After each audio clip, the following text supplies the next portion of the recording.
All right, let's keep going with part two.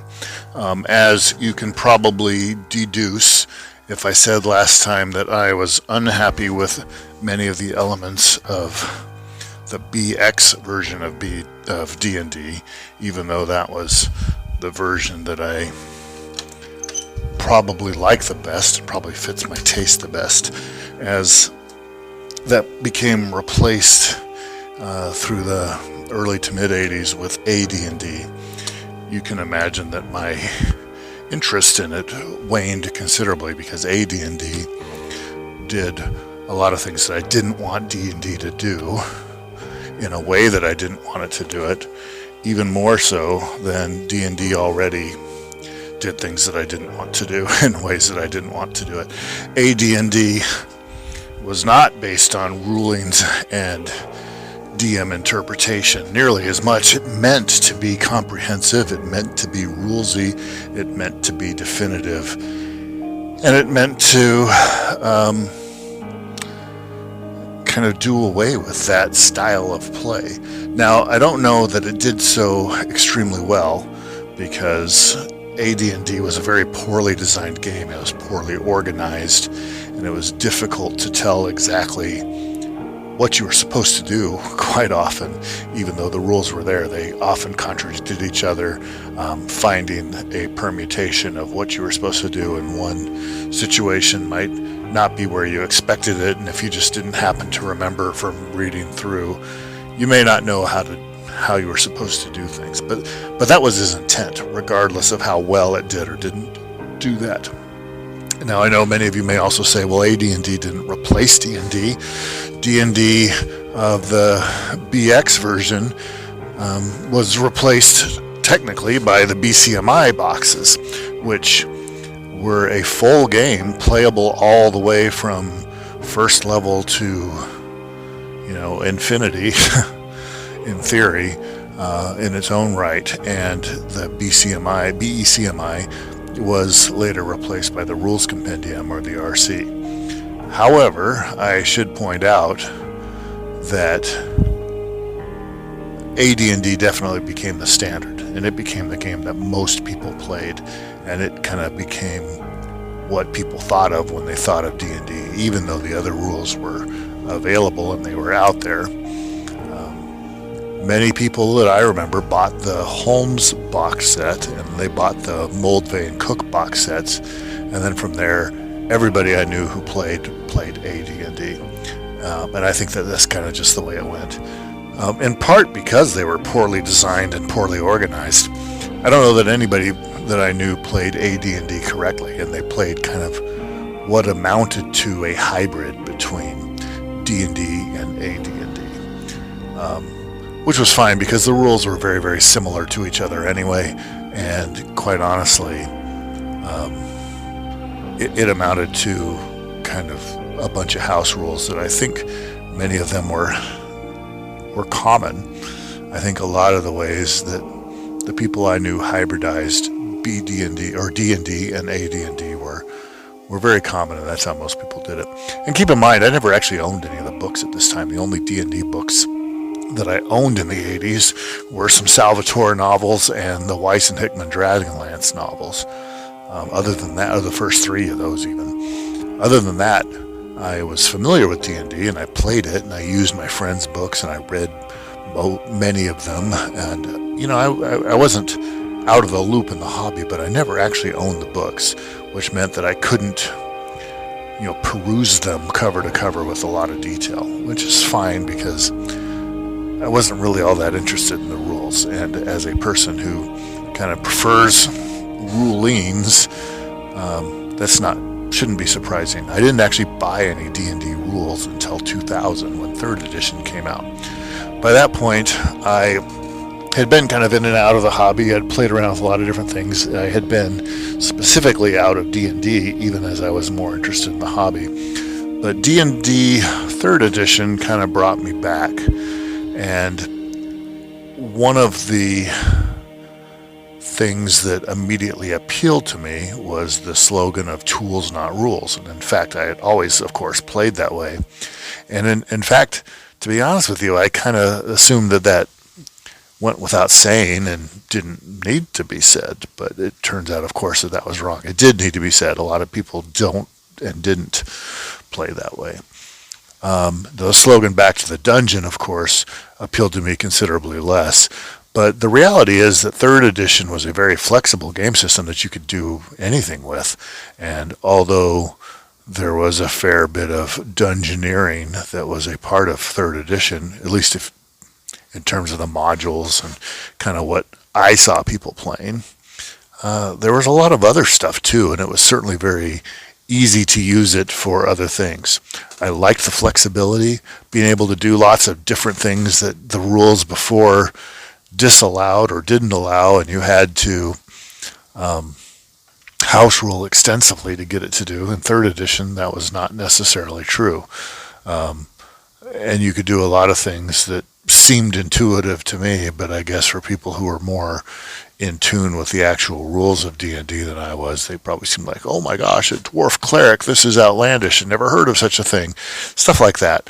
The other thing that I thought was a bonus of third edition, of course I didn't know this until after I had already played it for a while, was that the system was intuitive and made sense, even though there were a lot of rules, and this later became a major problem for me. There are a lot of rules in third edition, but for the most part the system is intuitive and makes sense, and you don't actually have to know them, especially if you play like I do in a rulings rather than a rules type of environment.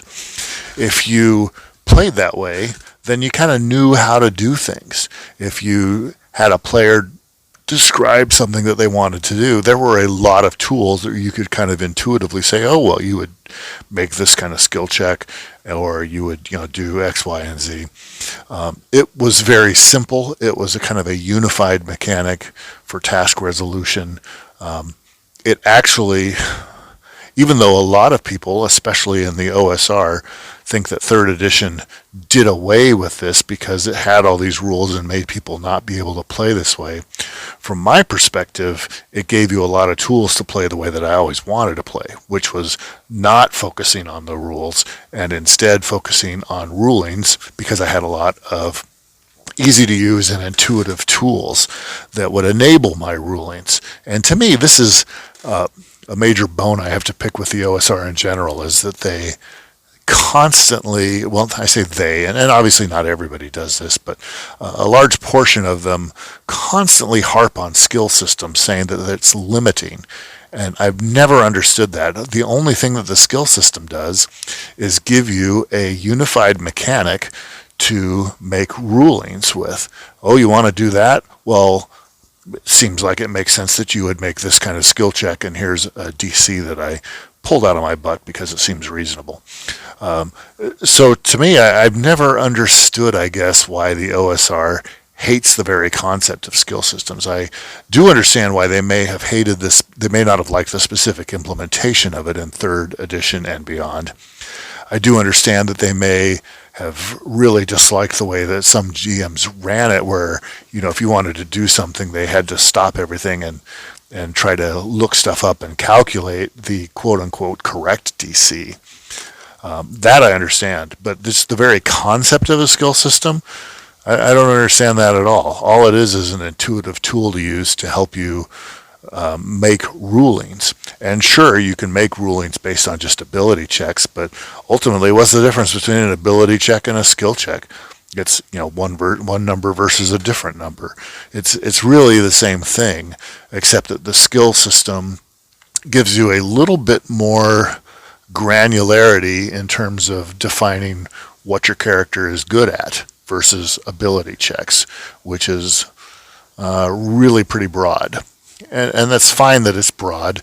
And, in fact, as I've played M20, of course, I have gone to a very broad system, but I've never understood why the concept of the skill system is so anathema to so many people in the OSR, when what they're doing is conceptually exactly the same thing.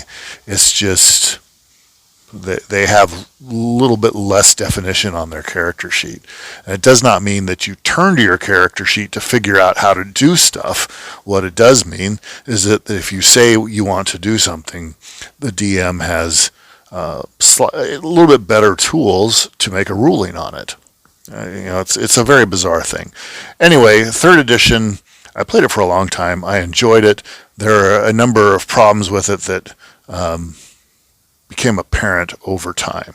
One of them is that it's really just too big, and as it grew, it got bigger. There's too many rules, too many feats, too many exceptions, too much definition, and you kind of start to crave a simpler way to scale back.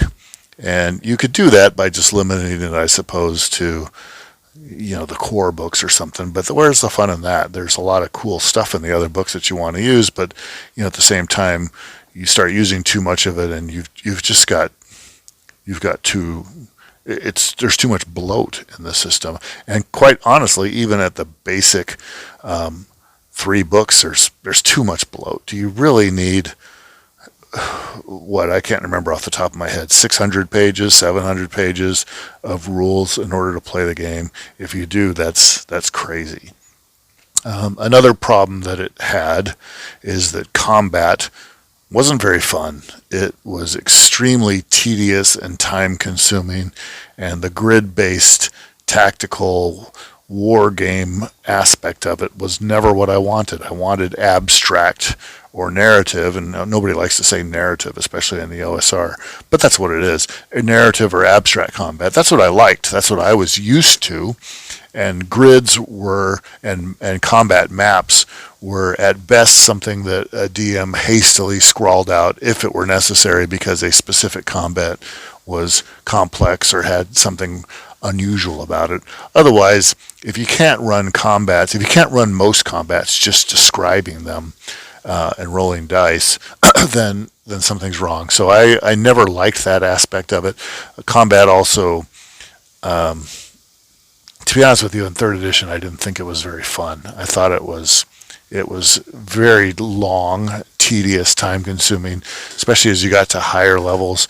We had combats that would take the better part of an entire session to run one combat encounter. Now, granted, those would be relatively complicated combat encounters, but still, the point is, holy cow, that became a millstone around the neck of the system after a while. And the third thing that I really didn't like with third edition after a while is it became very obvious that although it's a 1 to 20 level system with the ability to go beyond that with epic level handbook, somewhere at about 10th level or so, maybe a little bit before even, it started to become very tedious to run, and it became very difficult to play higher level games, because not only was it just tedious and complicated and accounting-like, but also just because it was, and the monsters were just as much as the players. In fact, that became a real burden for DMs because a player can at least know his own character fairly well. That's a lot easier than the DM who has to know who knows how many monsters. Running a dragon who has all kinds of different attacks, all kinds of different spell-like abilities, all kinds of different weird immunities and conditions that come and go and change, or a high-level demon, for example. Holy cow, it wasn't fun. And part of that was that the combat system sucked, but part of that, too, was that at high level, the game was just kind of fundamentally broken.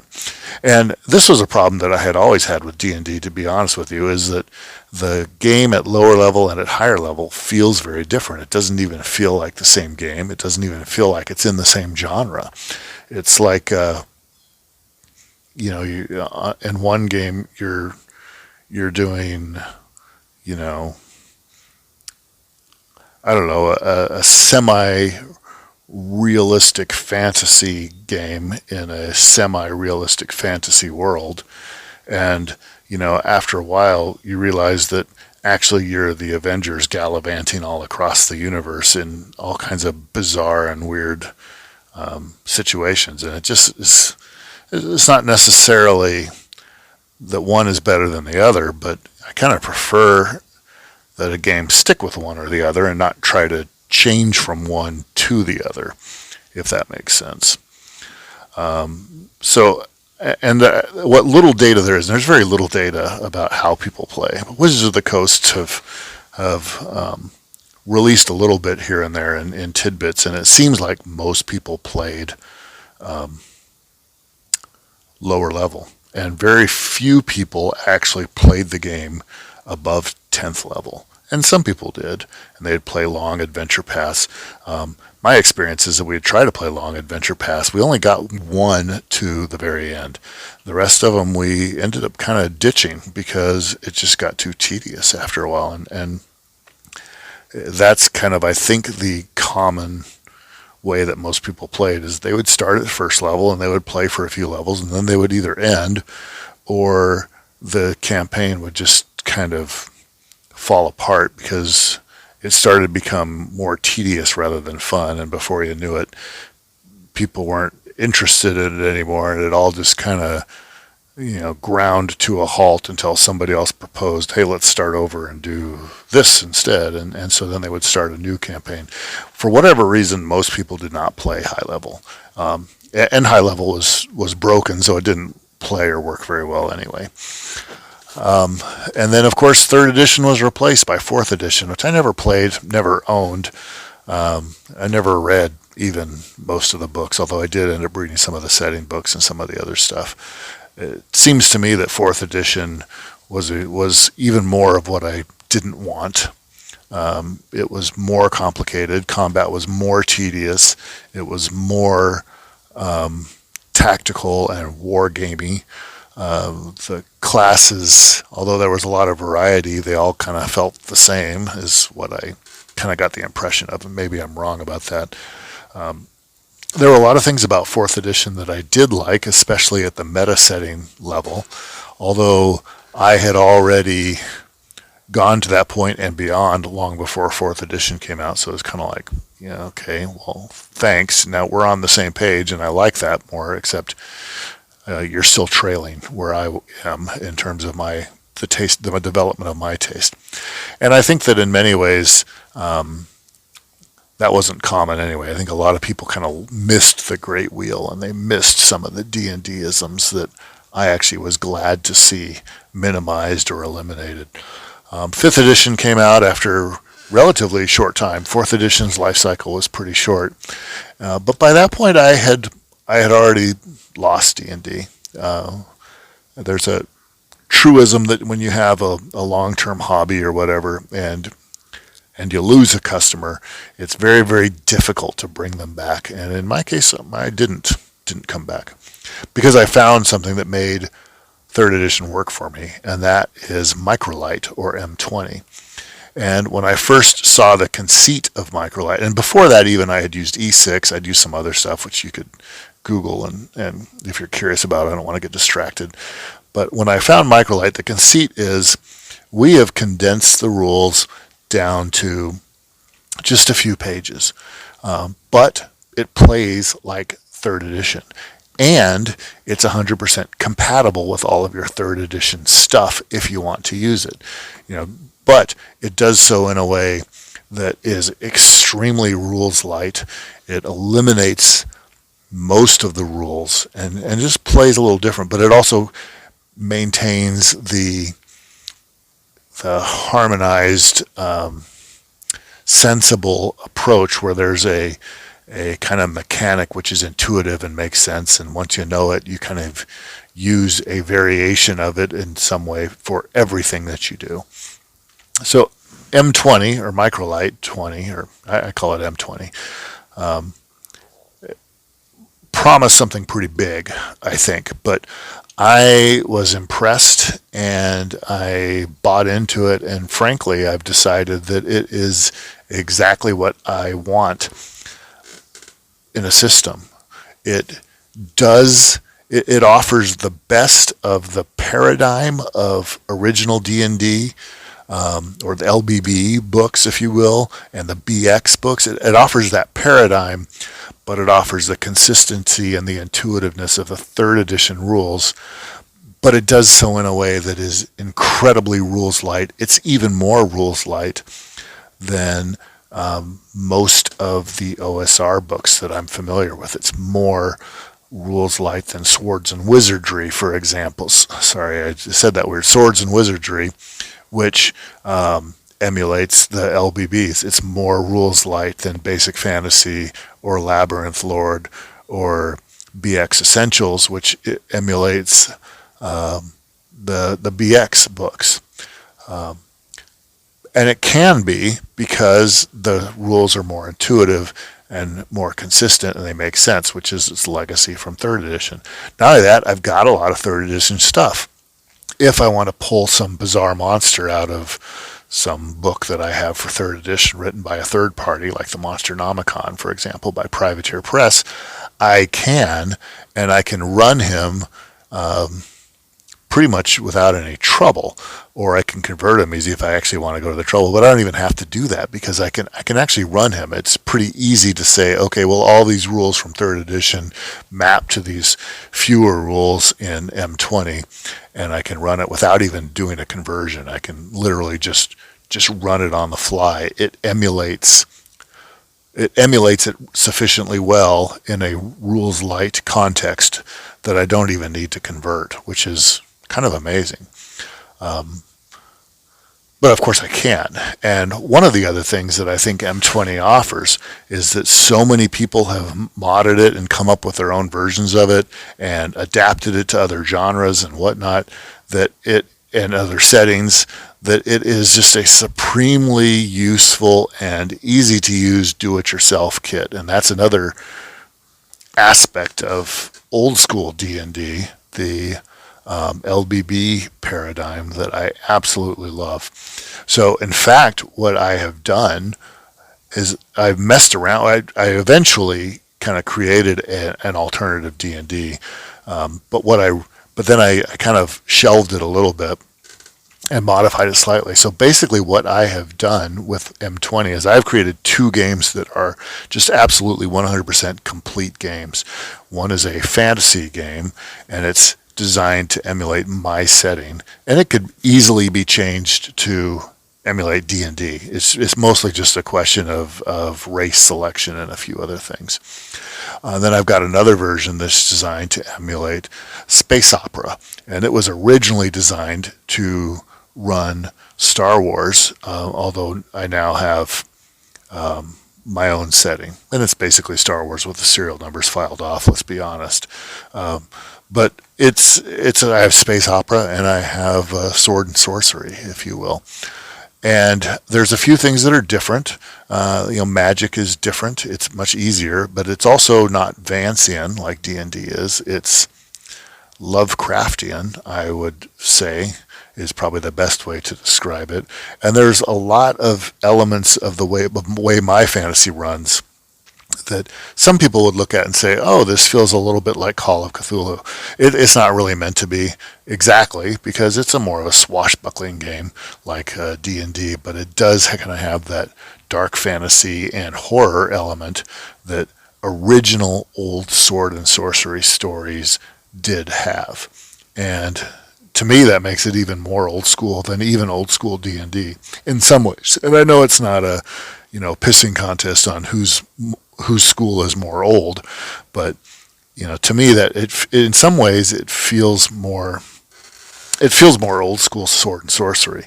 I've also kind of gotten rid of a lot of the Tolkien races, which I don't think really necessarily ever fit with D&D all that well, and very few people would agree with me there because it's just been part of D&D for as long as they can remember. But Gary Gygax's never like that. It's more humanocentric, and it's always been odd to me that the OSR goes on and on about how sword and sorcery is so much better than high fantasy, and yet very few of them make any effort.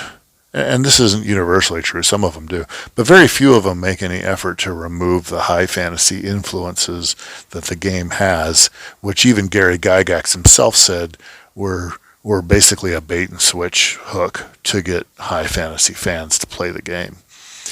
Anyway, that's kind of where I am and how I got to use the system that I use. I'm a consummate home brewer. I can't stand to run anything as it is printed.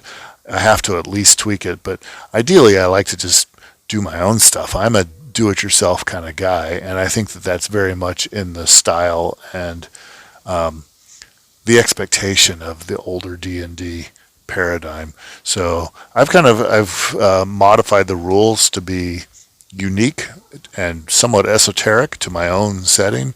I've got my own setting, which is 100% built by me, and I say built. Both the rules and the setting, of course, can include many elements that will be familiar. Maybe kit bashed is a better term as opposed to scratch built, but that's a little bit of a modeler's distinction there. But that's kind of how I like it, and that's how I got to where I am. So as I go into this Eberron remixed project, keep in mind that what I've done is I've kind of gone back. What I've kind of done is I've taken a lot of elements of my setting and forced them into Eberron. And I've obviously using the rules that I've already developed and kind of settled on as my holy grail of all rule systems and force them onto Eberron. So that's kind of the whole point here is I got to where I am, the kind of game that I want to run, the kind of setting I want to run. But I say kind of setting, that doesn't mean that I'm on this specific setting. I've actually found that using the implied assumptions of my game versus the implied assumptions of D&D has a significant and interesting effect on converting a system like Eberron from one implied assumption set to the other. And that's part of why I'm doing this and why I think it's kind of fun for me to do, at least. Anyway, I'll wrap this up before this gets too long, but that's kind of where I am.